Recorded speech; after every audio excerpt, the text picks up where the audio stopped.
Ages kasi first parang unang yugto and pangalawang yugto, so si Aidan Veneracion is nandito rin. Siya yung young, Simon, siya yung young na ako. And then going, transition niya is from high school, ako na siya, and then college.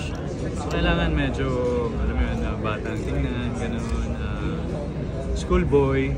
High school ba to or college? High school and college, tatawid siya. So ano siya? So kailangan pala talaga.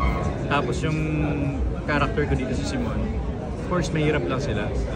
Kasi ayun, may mga mamamatay sa pamilya niya, and then siya lang yung ano ko dun. Siyempre, masaya ako kanina, napatingin nga ako sa kanya nung sinabi niya yun. Napapalakpak ako, sabi ko, thank you Direk. And sarap sa puso kasi si Direk Joel, alam natin, mas mahirap siya. Of course. Award-winning director. Marami na siyang aktor o malalaking aktor, artista na nakasama.